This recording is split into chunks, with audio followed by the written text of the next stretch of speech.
Alrighty, fellas, we back. Radiant Dawn finally has another banner, like a legitimate banner, not just some random seasonal sprinkled in. So we're going to go ahead and take a look at these data mines. There are some minor spoilers in here as well, so I'll let you guys know when we're coming up on those so you can decide to click off the video or whatever. So let's go ahead and start things off with this up first. So we have the new customization support packs for the shop. So $9, you get 22 orbs, and you get this brand new red-looking castle there for the Asker Castle. This is what it looks like. Alright, doesn't look too shabby to me. Got a lot of chairs going on. Oh, it's more like a lounge, like a castle lounge. Almost like the lounge in a hotel, I might imagine. Okay, not too shabby there. Yeah, it looks alright. I believe this is one of the things that'll give you 5 times SP. I can't confirm or deny that, but I believe when you get these bonus maps for the customization support, they give you the 5 times SP bonus for the first 3 months. And then after that expires, then you get the double SP bonus afterwards. So if you're interested, I guess you can get it. I've personally never found a reason to buy these because SP is easy enough to get already. It doesn't really make too big of a difference for me. Okay, now we have Hall of Forms, which is a pretty big deal here. Look at this. We have Brave 4 Forma units as options. So, of course, Brave Dimitri is still one of the most stubborn tanks in the entire game after his refine. So, you could definitely do some dirty stuff for him in here, getting some crazy skills. I'm not too big on this Claude. I think he's probably the weakest out of the bunch, but he's still a pretty solid unit. Unlike the other three, I guess unlike the 2 other house leaders, he does not have a unique perf skill. So you're free to give him just 3 crazy inheritable skills from the Hall of Forms. Brave Edelgard's still pretty good. One of the better armored units, and definitely one of the better save armors. And then finally, Brave Lysithea, also a pretty strong player phase option. And just like Claude, you can give her 3 different skills. So yeah, pretty promising prospects here. I have no complaints. It's nice to actually get a good Hall of Forms for once. Actually, you know, honestly, you could probably ditch these guys' B skills if you want. I get maybe not Edelgard so much because she gets the 80% DR, which is very instrumental to her survivability. But like this guy, what does he get from his B skill again? I think he gets 40% DR based on defense. And then he gets... Does he get quick repost? I think he might get quick repost. Honestly, you could probably just throw that in the garbage and get something better on him. Like maybe... I'm thinking maybe like Bulwark would probably work out pretty well. I don't know. It's hard to say because the tandem of his true damage and true damage reduction on his weapon combined with the defense-based DR is pretty strong. Because not a lot of offensive units are stacking defense. So it's more likely he's going to win a defense check than like a speed check with dodge skills and stuff. So his B skill is still pretty good, but... yeah, I guess honestly just change their B skills in Hall of Forms, because when you pick up the Forma, they're just going to automatically have their perf B skills anyway. So yeah, just go ahead and get all 3 skills on any of these guys if you're going to pick them up. Definitely not bad. Nice to see some good units for a change. Okay. Well, I guess this one isn't a spoiler, but the rest of the artwork we're going to take a look at for this character here is going to be classified as, like, light spoilers, I guess. We also have her transformation, and we also have her weapon information, and her stats as well. So that stuff I would consider spoilers, because that was not in the trailer. But here we go. This is the brand new character that was revealed. I think her name is NerBuz. I believe that's how you say it. A lot of people commented. I don't know what's going on. Like, what do they think? We're Norse people?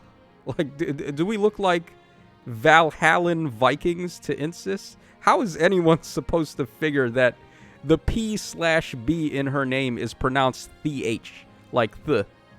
So it's like Northuz. I think that's how you say her name. I don't know, man. I'm just a lowly American. I don't know how to say Norse names. So good on y'all from studying up your Norse mythos. Here is her regular artwork there. Pretty good. I love how she's extending a hand out. So she's like, hey, you want to take a walk with me? And I would, of course, be down to do that. All right, here we have the attacking artwork. Interesting that she has these horns, like, floating about there. Okay. All right, here we have the special attack. We have, like, an icicle coming out there. Or maybe not icicle, like dream shards, I guess you could say. And then here is the injured artwork for our girl here. If you don't want to say her name, you can just call her Pink Freya, I guess. That's basically what she is. She's just Pink Freya. Okay, so now we're going to come up on some actual heavy spoilers. So this is her transformation. If you don't want to wait to see it in-game, here it is. Oh, it's actually a little... Hold on, let me make this a little smaller. Yeah, so here is Pink Freya's transformation. Looking like a very fancy goat lady there. She's got some drapes on her horn. Very interesting.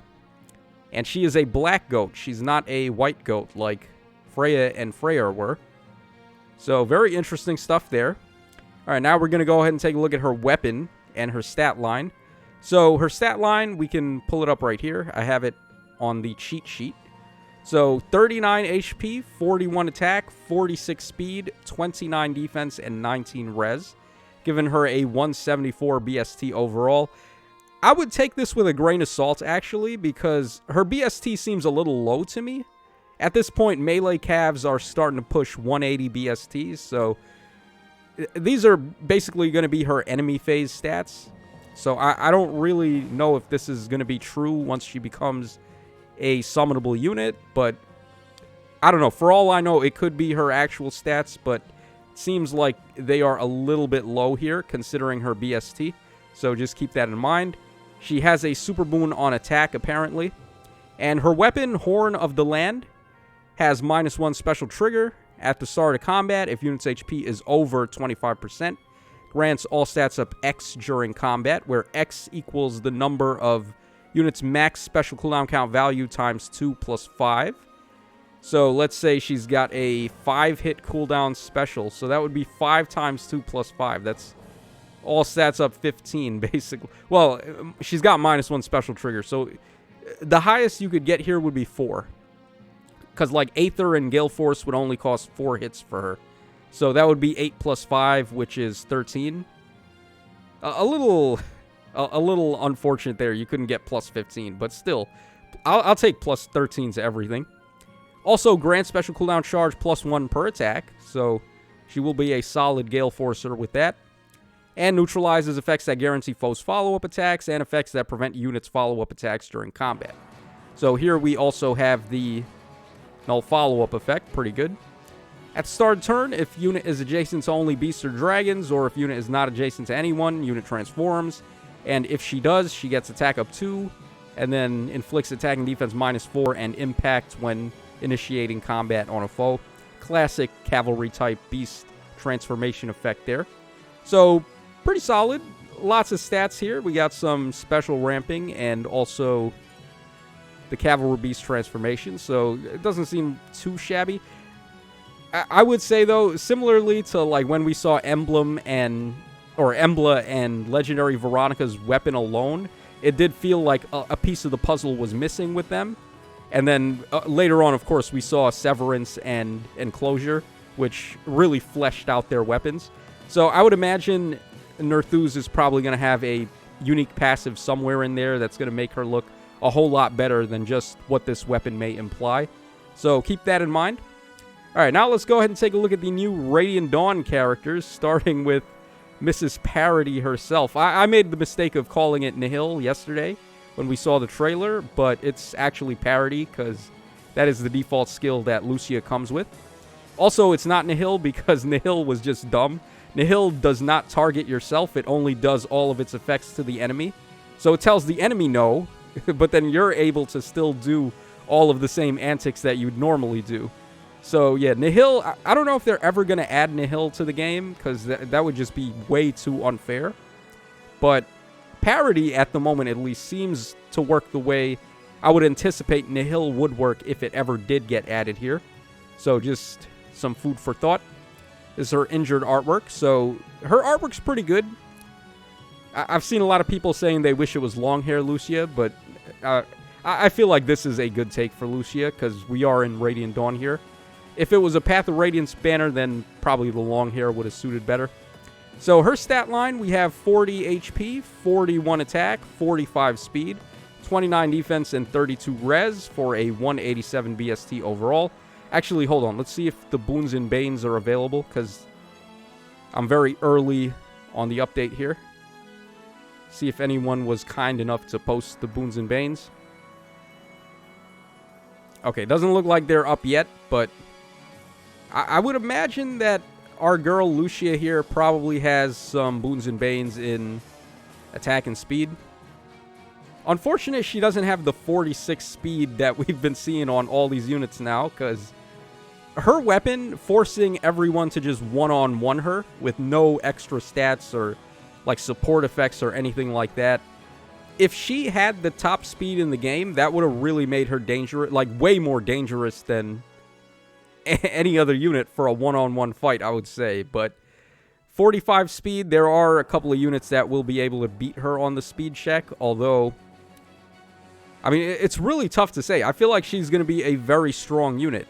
You can still give her support skill effects, like Eliwood's bonus doubler, Kanto, and Null Panic. I'm pretty sure she would still be able to eat from that if you had Legendary Eliwood on the team to give her bonus doubler and stuff. So there's a lot of things you can do with this unit. Do not sleep on this unit. She's going to be a very powerful force to be reckoned with. So be ready for her.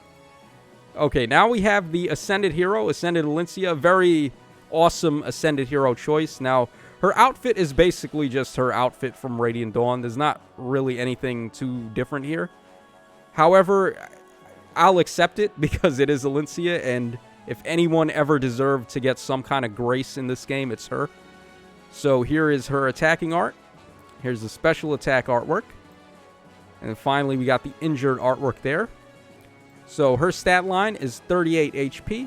We got 44 attack, 45 speed, 18 defense, and 28 res for a 173 BST overall. Can't really say where her boons and banes are going to be, but being an Ascended Hero, you can just pick up one of her boons for free, which is going to be good. Also, I actually don't know if her special is inheritable. We're going to take a look at the inheritable skill list later, but her special was not included in there. So I'm not sure if you can inherit her special in the same way that you could with the Sakura and Elise special. So if anyone knows if you can or can't, let me know. Okay, we have Joffrey up next.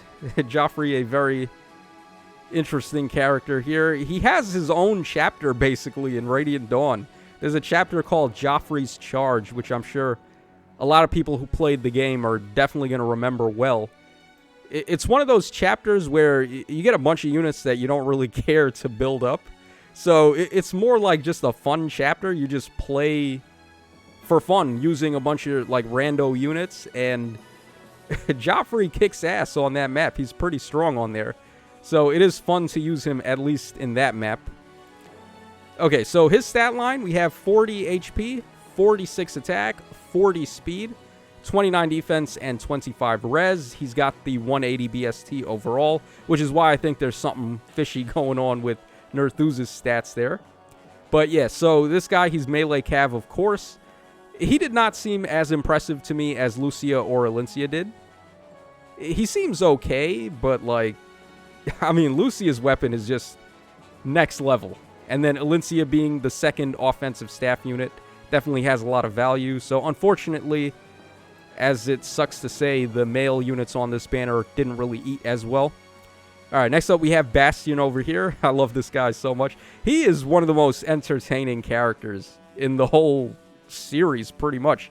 Kind of gives me some Larichel vibes a little from FE8. So, yeah, this attacking artwork is so goofy looking. Look at this guy with the curled toe boots. Very funky, man. You're going to see in the Forging Bonds, when we get to see his conversations, you're going to see just how fun this guy actually is. All right, and then here is the injured artwork. His art is pretty good, actually. It just sucks that he's a demote. So we have 40 HP, 44 attack, 28 speed, 20 defense, and 45 res, giving him a 177 BST overall, and can't really say what the boons and banes are just yet. I would say his stat line kind of reminds me a bit of, what was that girl from Fates? The demote green tome who had the perf skill? I think it was Orochi. She has like a tiger tome, and she's got a ton of attack and res. She's like a green tome unit. She's probably actually better than Bastion still, just because she has that perf weapon. I don't remember everything that it did, but I do remember it being pretty solid for a demote. So, unfortunately for this guy, he's just all attack and all res. Maybe he'll start looking a little better depending on what the green arcane tome looks like. Right now, we only have the red arcane tome, but possibly depending on what the green arcane tome does, maybe it'll be suitable for his stat line and he'll end up looking real good. Okay, and finally, we have our Grand Hero battle. So this guy is called Ludwig. He is the final boss of Elincia's part in Radiant Dawn, so that makes a lot of sense. All right, there's his attacking artwork. Then we have the special attack art there. Kind of reminds me of Sensui a little bit from Yu Yu Hakusho. Yeah, he's got like the slicked back hair, and then, I don't know, the green wind for some reason kind of reminded me of Sensui for a second. Like when he uses the Sacred Energy armor, and then he makes like this whirlwind attack to attack Yoko Kurama. That's kind of the vibes that gave me just now. All right, and there's his injured artwork. So let's see what Ludwig has got for us. So this guy is an axe armor type, by the way. So 46 HP. We got 44 attack, 32 defense, 45 res, and 28... Or, did I read that right? 46 HP, 44 attack, 32 speed, 45 defense, 28 res. Yeah, I think I might have read something wrong there the first time. We have a 195 BST, which is a big RIP. I believe the Hana from the Valentine banner had 196. So with a super boon, she was able to jump into the 200 bin. Ludwig is not going to be able to do that, sadly. So he's only going to score in the 195 bin, even with the boon. A big RIP there, considering this guy is free to play completely, whereas Hana is a 4-star demote on a seasonal banner. So yeah, that really sucks. They cucked this guy out of 1 stat point for seemingly no reason. Same exact way that they handled Hana last time, right? Like, Nemesis came out with a 179 BST, and then right after him, it was Ninja Hana who had the 180 BST, and she was the first free-to-play unit to score in the 180 bin at the time. So yeah, there's definitely some Hana standing among the devs, I would have to say. Okay, so let's go ahead and take a look at the skills for Ludwig and the inheritance levels. So Defier's Axe Plus, it's not a perf weapon, sadly. 14 Might at the start of combat if foe's HP is over 75%, grants defense up 5 to unit, and inflicts defense -5 on the foe during combat. And also, if the foe has bonuses, grants bonus to unit's defense and inflicts a penalty on the foe's defense during combat, equal to the current bonus on foe's defense. So basically, it's just like a binding necklace a little bit. You steal their defense bonus and then turn it into a penalty on them. Not really the craziest. There's definitely better inheritable axes. You'd probably be better off giving this guy Ganglot's axe, actually. Alright, he's got Ignis as his special at 4-star. You got Sturdy Stance 2 also at 4-star. And we got Vengeful Fighter at 5-star. Interesting, okay. Alright, yeah, I guess they decided that why not? We might as well just put some of those old skills that used to be crazy good on these demotes now. So I'll give them a pass. Like, this is good. We had null follow-up on... Who was it? I think it was Lumera who had null follow-up. So now we're getting Vengeful Fighter. Yeah, I'll take it. Just better options for free-to-play units is always good. Okay, we got Sabotage Res 3 at 5-star from Bastion. And then we have Attack Ploy 3 at 4-star. As if anyone ever runs these ploy skills anymore. They could be looking interesting with level 4s, though. And this is the problem here, like I said earlier. There's no sign of Elincia or her special anywhere. So I'm kind of wondering if Elincia's special is inheritable or not. All right, we'll go ahead and do another refresh here. So let's take one more look, see if the Boons and Banes are up. And then I'll go ahead and do one more check to see if Elincia's special is inheritable or not, if we missed anything. I don't believe that it was. Oh, here's a Queen's Blade and Gale Force interaction. So, of course, Lucia cannot use specials because she shuts down her specials and the enemies. So, after combat, she should be able to Gale Force because that's not an in-combat thing. Yep. Now, I've also heard people saying that she can use the secondary effects from Godlike Reflexes and also Vital Astra. So, Vital Astra's secondary effect is the DR, if you have it ready before combat. And then for Godlike Reflexes, if you win the speed check, you get the bonus damage based on speed. I believe she still gets those two effects, but she can't proc the special to do the actual like bonus damage or damage reduction in the case of Godlike Reflexes. So people have been saying if you're going to give her a special, give her Gale Force or give her Godlike Reflexes. Don't give her Vital Astra because she's already stacking a ton of DR. Her weapons got DR built in. She has Dodge 4 in the B skill. And if you wanted to, you could give her Speed Smoke 4 as well. So that's already plenty of DR at that point, and Vital Astra would be diminishing returns. So if you want to pile on some more damage, you'd probably want to give her Godlike Reflexes. So just keep that in mind. I'm probably just going to give her Gale Force, though. I will be summoning on the banner because I am a big stan of Radiant Dawn, obviously. Yeah, it doesn't seem like we missed anything. Let me just go ahead and take a look over here, see if anyone commented about Elincia. It doesn't seem like anyone has said anything about that. They also didn't say anything about Elincia's new B skill, the Dazzling Staff 4. Yeah, very interesting. Okay, so I really don't know what's going on with Elincia's skills, unfortunately, but that's going to wrap us up for this video. Sadly, we couldn't find the Boons and Banes, but that's going to be all for now. We'll go ahead and end on Pink Freya right there. I love this girl. So that's all for today, guys. Hope y'all enjoyed the coverage, and I will be summoning on the banner because, of course, Radiant Dawn, you always got to stand for that game. And I will catch y'all again when that happens.